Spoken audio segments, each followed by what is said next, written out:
Nuevamente un saludo muy especial a todos nuestros seguidores de los grupos de oración y vida y también a otros que desde su casa estudian la Biblia a través de este método denominado época. Recordándoles que este acróstico se usa para ir haciendo un análisis versículo por versículo y época significa la E un ejemplo a seguir, la P una promesa a reclamar, la O un mandamiento a obedecer, la C un pecado a confesar y la A un cambio de actitud. También es necesario decir que nosotros tratamos de hacer una ampliación, de ir explicando el contexto histórico, teológico de cada versículo y que le pueda servir para su vida. Vamos a orar, hermanos, con el propósito de pedir la dirección de Dios y la dulce presencia de su Santo Espíritu. Amantísimo Padre Celestial, nuevamente venimos a tu presencia, nos cubrimos con tu sangre bendita y poderosa y rogamos al Dios de los cielos que mediante el poder de su Santo Espíritu nos ilumine, nos guíe para este estudio de Marcos capítulo 13. Guíanos, Señor, y que humildemente podamos aprender de ti para la honra, la gloria, la alabanza y el honor de nuestro Señor Jesucristo. Amén y amén. Estamos en Marcos capítulo 13 y el día de hoy estamos en los versículos 1 y 2. Este mismo pasaje está en Lucas capítulo 21 y dice: saliendo Jesús del templo, le dijo uno de sus discípulos: Maestro, mira qué piedras y qué edificios. Jesús respondiendo le dijo: ¿ves estos grandes edificios? No quedará piedra sobre piedra que no sea derribada. En estos primeros dos versículos encontramos un ejemplo a seguir. El ejemplo a seguir viene de Jesús, de su carácter humilde, porque se suponía que el templo había sido construido para adorarle a él. Y él aparentemente no está impresionado de eso, hermanos. Muchas veces nosotros creemos que podemos impresionar al Señor con cosas maravillosas que hacemos. No hay nada que impresione al Señor, hermanos. Ellos sí están impresionados, ¿verdad? Por otro lado, es importante decir que Jesús está más interesado en el futuro que en las cosas que están viendo ellos, ¿verdad? Ahora, ¿cuál es el aprendizaje aquí? Los discípulos tenían razón de estar impresionados por el enorme templo. De hecho, había sido el orgullo de los judíos por más de 1000 años. Los discípulos, recordemos que ellos no eran ni de Jerusalén ni vivían en Jerusalén. Entonces, al estar en la ciudad de Jerusalén y estar desde la parte alta viendo hacia abajo el templo, evidentemente ellos quedaron totalmente impresionados, como serían por parte nuestra también. Herodes el Grande había comenzado a remodelar el templo y lo había comenzado en el año 19 antes de Cristo y terminó la remodelación en el 63 después de Cristo, aunque Herodes el Grande ya había muerto. El templo era impresionante. Para que usted se tome una idea, el templo medía 4,5 cuadras de largo por 3,5 cuadras de ancho. Para los que nos ven y escuchan en otras latitudes, es como decir 4,5 bloques por 3,5 bloques. Y para ponerlo más en detalle, eran 457 metros de largo por 366 metros de ancho. Su construcción llevó un poquito más de 80 años. El historiador Flavio Josefo, de origen judío, y que había sido un esclavo judío y ellos lo habían liberado y después se hizo ciudadano romano, es quien escribió muchas de las historias de donde los romanos llegaban. Él describe la construcción y él cuenta que en la parte frontal estaba cubierta de placas de oro. Era tan impresionante la construcción que donde no había oro, habían unas grandes piedras de mármol blanco, que a la distancia se veía como que el templo estuviera cubierto de nieve. Por otro lado, en la parte, en todo el frontispicio que estaba con láminas de oro, cuando el sol le pegaba, se veía a kilómetros de distancia y de cerca su luz era enceguecedora. Como el templo ya no existe ahora, lo único que sí tenemos de referencia son las piedras del muro de los lamentos que está ahí, previo a como de contención a la explanada donde estaba el templo. Ahora, ellos están sorprendidos y le dicen a Jesús, mira qué piedras y qué edificios. Actualmente en la explanada del templo donde está el muro de los lamentos, hay piedras que se han medido y de alguna manera calculado su peso. Hay piedras que miden 15.24 metros de largo por 7.62 de alto por 4.50 metros de profundidad, a tal nivel que casi no hay grúas en la actualidad que puedan levantar una piedra de este peso. Entonces, ¿cómo hicieron estos hombres para construir este tipo de muros tan enormemente masivos? Y lo puedo afirmar con toda propiedad porque soy arquitecto. He construido edificios, carreteras, escuelas, tantas cosas, puentes. Y es impresionante. ¿De qué tamaño podría ser la grúa? Imagínense que levante una piedra de 15 metros de largo por 7.62 de alto. ¿Qué tamaño tendría que ser esa grúa? 40 años después de esto, Jesús dijo que el templo sería destruido. ¿Y qué pasó? Hubo una revolución en la que los judíos se alzaron en contra de los romanos. Para ser exacto, fue en el año 66. En el año 66 hay una revuelta. Y a través de esta revuelta los judíos tienen una pequeña victoria. Pero Vespasiano, que era el emperador de su tiempo, mandó a un general llamado Tito. Tito era su hijo. Y ellos ponen un sitio en la ciudad. El sitio en la ciudad llegó a tal extremo que la gente dentro de la ciudad moría de hambre. Tito, al ver que no se querían rendir, mandó al mismo Flavio Josefo que les dijera a los judíos que estaban adentro, que habían formado la rebelión, que se rindieran. Y ninguno se quiso rendir. Es más, adentro estaban también todos los peregrinos que habían venido para la Pascua. Entonces ellos estaban creyendo que los de adentro iban a presionar para que abrieran las puertas de la ciudad, pero no lo quisieron hacer. Entonces, estos 4 años, o entre 3 y 4 años que duró el asedio a la ciudad, empezó la gente a morir por dentro de hambre. Miles murieron de hambre.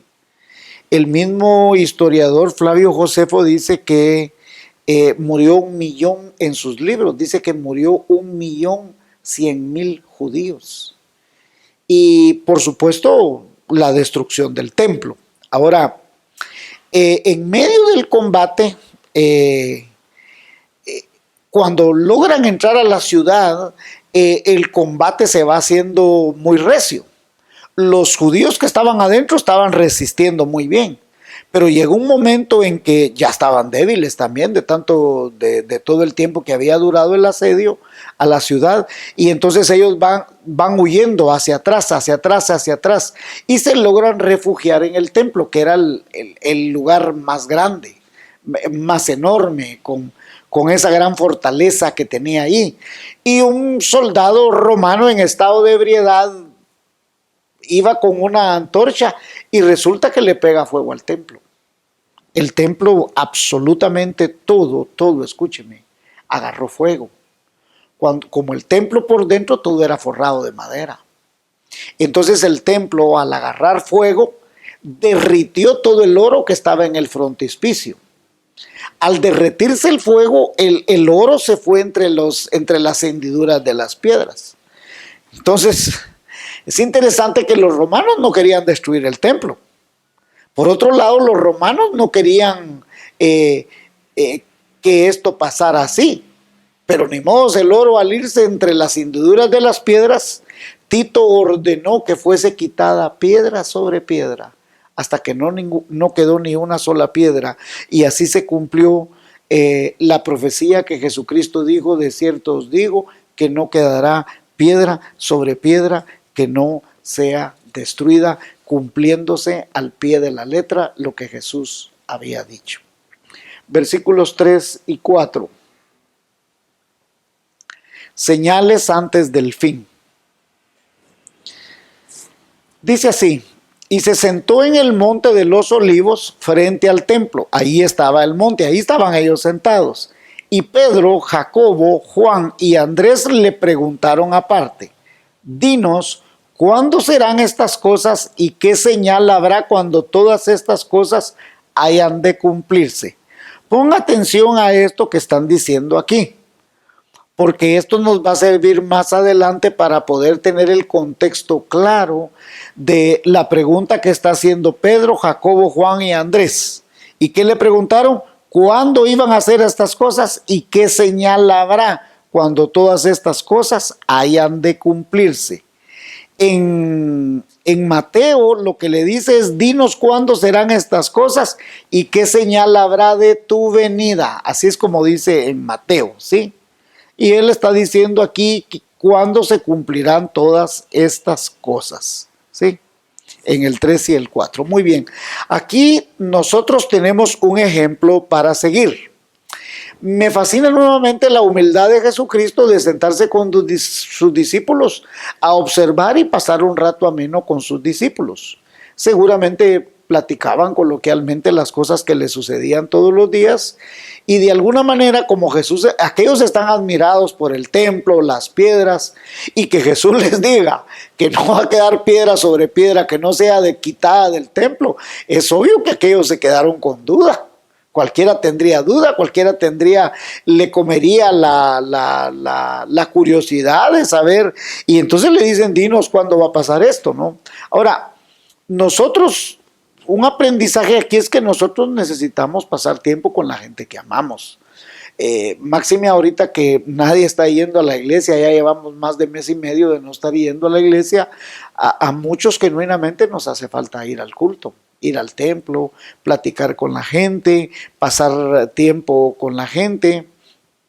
Y por otro lado, nuevamente, es un ejemplo a seguir de parte de los discípulos de querer saber el final de los tiempos, ¿no?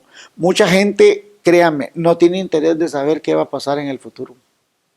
Hay gente que es cristiana y no le importa, no lee su Biblia, no le interesa saber qué tiempos son los que estamos viviendo. Pero bien haríamos en saber sobre las profecías bíblicas y que nadie nos esté engañando, porque van a aparecer falsos profetas, falsas personas que vienen hablando doctrinas equivocadas, y muchos diciendo que vienen en el nombre de Jesús. Ahora, observe también cómo predicadores y pastores que profetizaron que este año sería de prosperidad, que este año sería de muchas cosas, la tal no se ha visto, hermanos. ¿Por qué? Porque más bien hay una pandemia a nivel mundial. Falsos pastores se han levantado haciendo oraciones diciendo que ellos van a desaparecer el coronavirus, y usted lo ve en las redes sociales, lo ve en YouTube, lo ve en muchas áreas, ¿no? Ahora, lo interesante es que en el Antiguo Testamento, cuando un profeta se levantaba y profetizaba algo y lo que decía no se cumplía, era muerto a pedradas, era sacado fuera de la ciudad y lo lapidaban. Imagínense que si esto se cumpliera ahora, ¿cuántos falsos profetas tendrían que morir a pedradas fuera de sus ciudades, verdad? Versículos 5 y 6. Vamos ahora a los versículos 5 y 6. Jesús respondiéndoles comenzó a decir: mirad que nadie os engañe, porque vendrán muchos en mi nombre diciendo yo soy el Cristo, y engañarán a muchos. Muy bien, vamos con el 5 y el 6. Ahí estamos. Muy bien, aquí hay un mandamiento a obedecer. Jesús está advirtiendo que debemos estar pendientes de no ser engañados. ¿Y engañados de qué?, me pregunta usted. Bueno, a través de todos los tiempos siempre han existido pseudolíderes, pseudopastores, pseudoprofetas que se atribuyen ciertas revelaciones especiales que solo ellos tienen directamente de Dios. Y todo lo que necesitamos saber de Dios y de su revelación está en la santa palabra de Dios en su Biblia. No necesitamos más. A no ser que Dios le dé a usted una revelación de manera muy particular. Pero si Dios le da una revelación particular a usted, no es para todo el mundo. Toda la revelación para todo el mundo está en la palabra de Dios. Y si no, vamos a Deuteronomio 29:29. Vea lo que dice. Las cosas secretas pertenecen a Jehová nuestro Dios. Las cosas secretas pertenecen a Jehová nuestro Dios, mas las reveladas, oiga, más las reveladas son para nosotros, para nuestros hijos, para siempre, para que cumplamos todas las palabras de esta ley. ¿Dónde está eso? Deuteronomio 29:29. O sea que todo lo que necesitamos saber, Dios ya lo reveló en la palabra de Dios. Así que en la Biblia está todo lo que Dios quiera revelarnos. Y Jesús dice, cuidado con los que vienen en mi nombre. Versículos 7 y 8. Sigamos acá, hermanos. Versículos 7 y 8. Dice así. Mas cuando oigáis de guerras y de rumores de guerras, no os turbéis, porque es necesario que suceda así, pero aún no es el fin. Ponga atención a esto. Es necesario que todo esto suceda, pero aún no es el fin, porque se levantará nación contra nación, reino contra reino, y habrá terremotos en muchos lugares, y habrá hambre y alborotos. Principios de dolores son estos. Si usted nota, hoy en día, todos los días usted va a escuchar en las redes sociales de que Rusia se va a levantar contra Estados Unidos, que Estados Unidos ya va a invadir Venezuela, que Estados Unidos la tiene contra los chinos, que los chinos ya tienen no sé qué, que Corea del Norte ya tiene no sé qué, que ya tiene no sé cuántos misiles, que ya tienen una bomba intercontinental. Esos son guerras y rumores de guerras. Y también que dice que es necesario que todo esto acontezca. El mismo día que hubo no sé cuántos muertos por esto del coronavirus en no sé qué ciudades, ahí mismo en Indonesia estaba el Krakatoa en erupción y otros 5 volcanes más de toda Oceanía, y también que había, pues aquí han habido temblores terribles estas noches, estas madrugadas. Ahora, ¿qué está hablando aquí? Bueno, aquí es un mandamiento a obedecer. ¿Por qué? Porque dice, no os turbéis. ¿Y qué significa la palabra no os turbéis? Según el diccionario es no desconcertarse, no confundirse, no perturbarse, no intranquilizarse o no desorientarse. Todo este tipo de acontecimientos, de pandemias, pestes, la Biblia le llama principios de dolores. Todo lo que vendrá en algunas de nuestras comunidades va a ser hambre, hermanos. Permítame decirle que ahorita mismo aquí en Guatemala nunca habíamos visto tanta casita donde la gente saca una bandera blanca porque significa que no hay comida. Ahora, eso no lo habíamos visto por mucho tiempo. Entonces, ¿qué está hablando aquí? Aquí está hablando que habrá hambres y alborotos, ¿sí?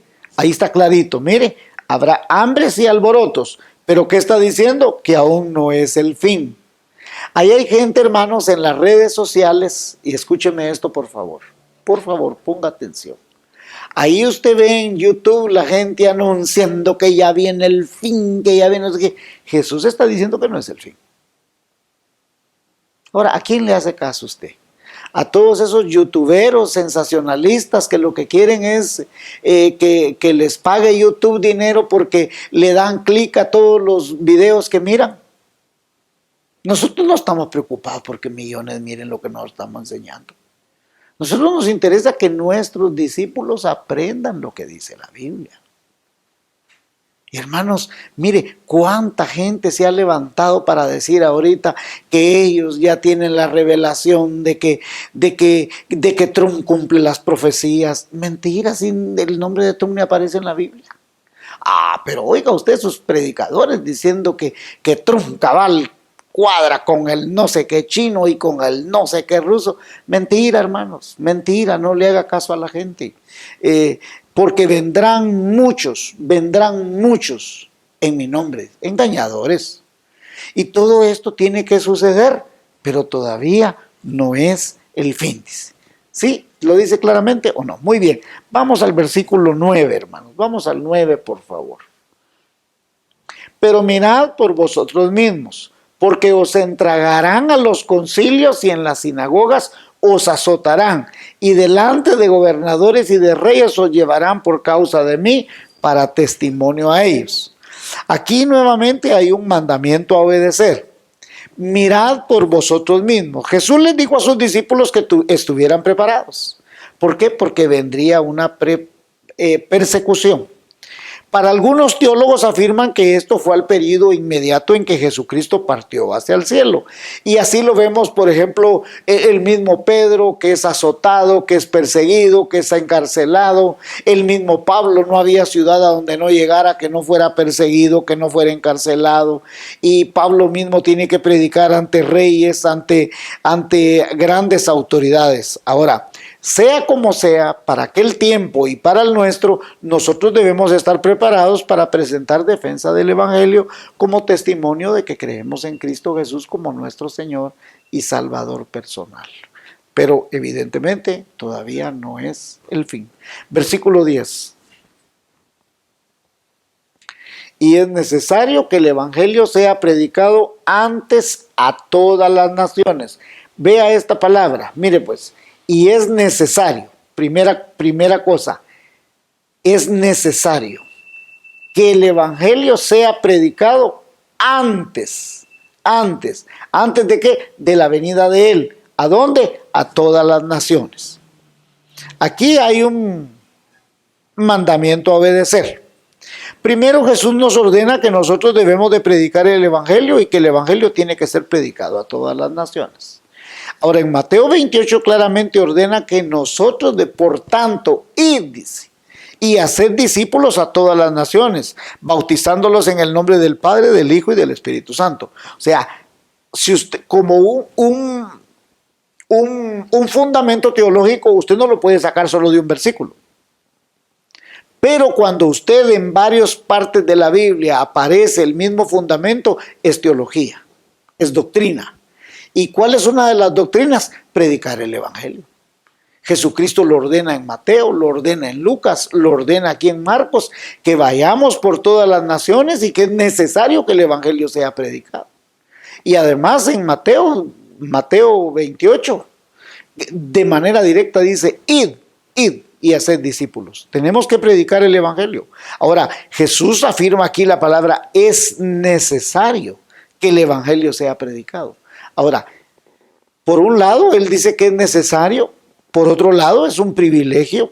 Ahora, de usted depende tomarlo o no tomarlo. Ahora, mire, yo le animo a que usted y yo prediquemos, que testifiquemos, que le hablemos a otros de Cristo. Permítame decirle que si usted o yo no predicamos el Evangelio, otro lo hará, hermano. Y otro tomará el galardón que a usted y a mí nos corresponde. Hace unos meses atrás vino aquí a Guatemala un pastor que es amigo nuestro. Su nombre es Larry Mintz. Él es pastor de misiones de la iglesia bautista Thompson Station de Tennessee. Y él nos comentó que tiene un amigo en Estados Unidos que es millonario. Y este señor mandó a hacer una aplicación que pudiera predicar el Evangelio en varios idiomas. Y especialmente él hizo esta aplicación para el mundo musulmán. ¿Y qué pasó? Lo que pasó es que dice que esta aplicación que está en internet no solo está predicando el Evangelio, sino que miles de personas están aceptando a Cristo por medio de esta aplicación que circula en las redes en estas áreas del mundo donde aparentemente no hay misioneros. Ahora, ¿qué es lo interesante de estos? Que yo sé que mucha gente me puede decir a mí, mire, pero es que yo no tengo el don de evangelismo. Y está bien, Jesús no preguntó que si usted tenía el don, Él dijo que lo hiciéramos. Por otro lado, Jesús es triste que hay gente que ni evangeliza y ni siquiera ora. Nosotros por lo menos deberíamos orar que Dios tenga misericordia de los que no lo conocen y que pueda ser alcanzada la gente que todavía no conoce a Cristo. Vamos a ir rápido, hermanos, porque este capítulo es muy interesante, versículo 11, pero cuando os trajeren para entregaros, no os preocupéis, mire, no os preocupéis por lo que habéis de decir ni lo penséis, sino que los fuere dado en aquella hora, eso hablad, porque no sois vosotros los que habláis, sino el Espíritu Santo. Aquí hay un mandamiento a obedecer y una promesa a reclamar. Cuando el mandamiento a obedecer es, dice, no se preocupen por lo que han de decir. ¿Y dónde se cumple esto? En Hechos 4, versículos 1 al 22. ¿Se recuerdan ustedes que Pedro y los demás son capturados, pero especialmente Pedro? Entonces Pedro empieza a explicar con gran denuedo ante todo el Sanedrín, ante toda la gente, y dice que la gente estaba admirada de oír a Pedro con qué poder, con qué autoridad, con qué elocuencia hablaba, pero no era él, era el Espíritu Santo. Ahora, una promesa a reclamar para nosotros es que el Espíritu Santo estará con nosotros. Y esa es una bendición, hermanos, ¿verdad? Número 12. Vamos rapidito. Número 12. Y el hermano entregará a la muerte al hermano y el padre al hijo, y se levantarán los hijos contra el padre y los matarán. Mire pues, este número 12 vamos a ir rápido para que nos dé tiempo. El hecho de que un familiar nos traicione es algo muy triste, hermanos. Pero ese mismo familiar que nos entrega a la muerte es algo terrible. Y no solo terrible, sino altamente pecaminoso. Algunos de nosotros, escúchenme bien por favor, venimos al Evangelio de un mundo espiritual muy terrible. Muchos no venimos a Cristo como mansas palomas, hermanos. Pablo mismo era un perseguidor de la iglesia. O sea, Pablo no era ninguna ovejita mansa cuando vino a los pies de Cristo, era un perseguidor de la iglesia. Y algunos de nosotros, escúchenme bien, venimos de un mundo muy perdido. Muchos de nosotros éramos enemigos de la cruz de Cristo, o nos burlábamos de la iglesia evangélica, o nos burlábamos de los evangélicos. Y algunos de nosotros tenemos familia que al saber cuando nos convertimos a Cristo nos hacen la guerra espiritual. Existe una guerra espiritual que muchas veces muchos de nosotros ignoramos. Hace unos años un hermano de la iglesia que vino a los pies de Cristo me contó que se sentía muy frustrado porque él creyó que cuando al venir a los pies de Cristo su papá se iba a alegrar porque él ya no iba a andar tomando, él ya no iba a andar en el mundo haciendo maldades y cosas. Y escúcheme esto, ¿sabe qué me dijo? Mi papá, me dijo, fue a un centro espiritista a entregarme a la muerte, me dijo. Entonces cuando aquí dice que el padre al hijo lo entregarán a muerte, está hablando de esto. Lo que pasa es que muchas veces nosotros ignoramos creyendo de que es que lo va a ir a entregar a un gobierno para que lo maten o entregarlo a un sistema para que lo maten. No, no está hablando necesariamente de eso. Este creyente me dijo que su papá estaba en el mundo de la brujería, del espiritismo, y ¿qué fue lo que hizo? Lo fue a entregar. Existe una guerra espiritual que aunque usted lo crea o no lo crea, es una realidad y aunque muchos no se lo imaginen, sí existe. Y Jesús de manera seria está advirtiendo de esta realidad. Número 13. Y seréis aborrecidos de todos por causa de mi nombre, mas el que persevere hasta el fin, este será salvo. Aquí hay una promesa a reclamar, hermanos. El que persevere hasta el fin será salvo. La palabra en griego es upomeneo, y quiere decir preservar. Esto es permanecer debajo. Es natural que nosotros cuando estamos sintiendo persecución o sintiendo pruebas, sintiendo luchas, nos desesperemos, nos desanimemos, nos enfriemos. Y cuando vemos que vienen las pruebas, los problemas, las persecuciones, nosotros somos llamados a perseverar, a permanecer debajo para lograr nuestro objetivo. Por eso usted y yo no debemos de rendirnos, debemos de perseverar, debemos de luchar, clamar a Dios. Ahora mismo quizás cuántos hermanos están perdiendo su trabajo, cuánta gente por esta situación, por esta pandemia, los han llamado de las empresas y les han dicho que se vaya para su casa y que regrese dentro de 3 meses, que lo van a volver a recontratar. Y entonces hay gente que está luchando en su mundo espiritual. Ahora, permítame decirle que usted puede clamarle a Dios y decirle que su fe no falte, que usted pueda perseverar. Y solo Dios puede darnos la capacidad de perseverar y de lograr la meta del supremo llamamiento que es en Cristo Jesús. Amén, hermanos. Muy bien, vamos a ir al versículo 14, que es quizás un versículo que nos va a llevar un poco de tiempo, pero que vale la pena explicarlo muy bien. Ponga atención y con este versículo vamos a tratar de terminar. Pero cuando veáis la abominación desoladora, grabes esta palabra porque esta es la clave, pero cuando veáis la abominación desoladora de que habló el profeta Daniel, puesta donde no debe estar, el que le entienda, entonces los que estén en Judea huyan a los montes. Aquí hay un mandamiento a obedecer. Claramente Jesús está ordenando que las personas cuando vean la abominación desoladora deben huir. ¿Y cuándo deben huir? Cuando vean la abominación desoladora. ¿Y qué es la abominación desoladora? Bueno, existen varias posturas teológicas respecto a eso. Yo trataré de resumir lo mejor que pueda algunas de estas posturas. Número 1. Esta mención de la abominación desoladora está tomada de Daniel capítulo 11, versículo 31.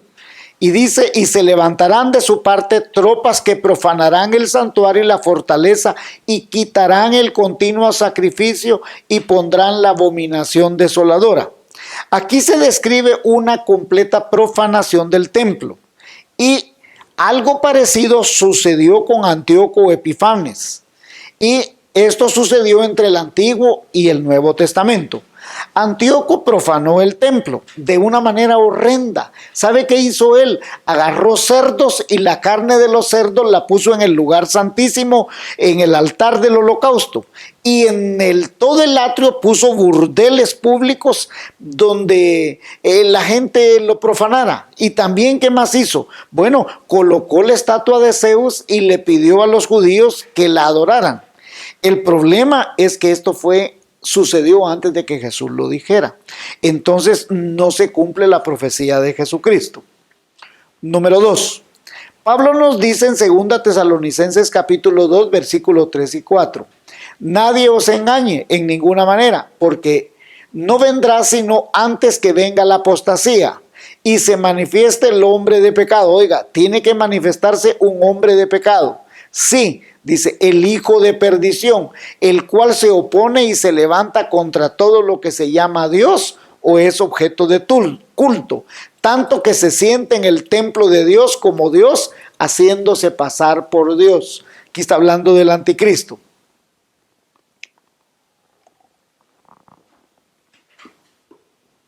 Número 3.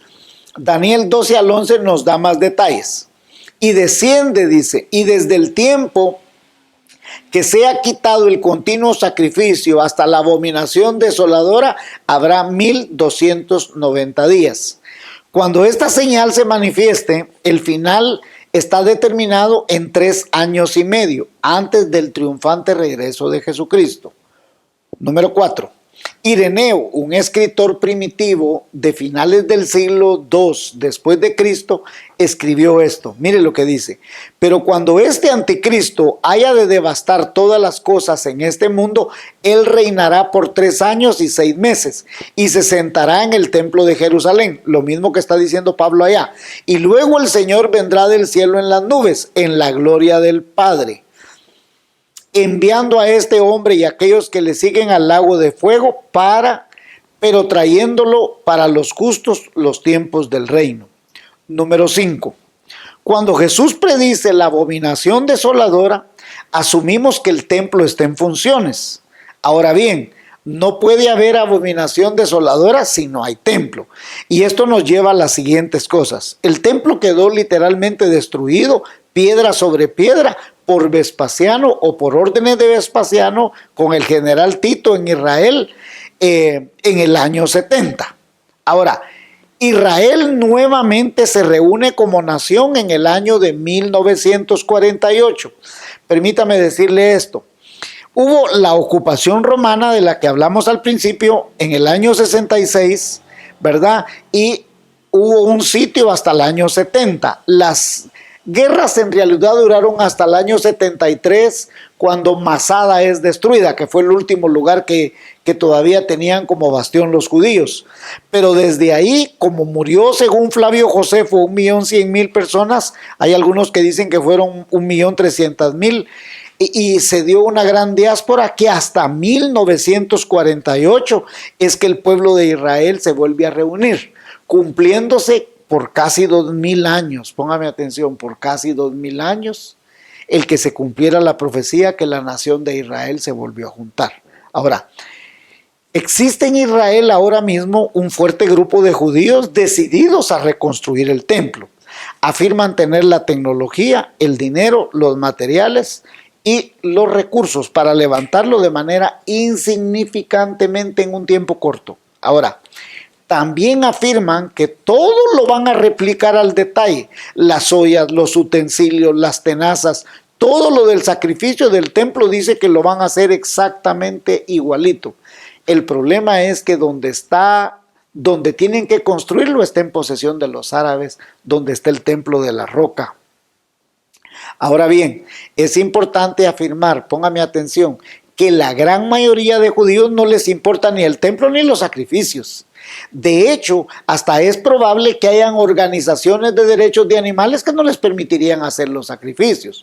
Algunos creyentes se emocionan al oír la reconstrucción de un nuevo templo, pero otros lo ven como algo incorrecto porque el sacrificio de Jesucristo fue suficiente y único y no se requieren más sacrificios, y que Dios no necesita ni requiere más sacrificios.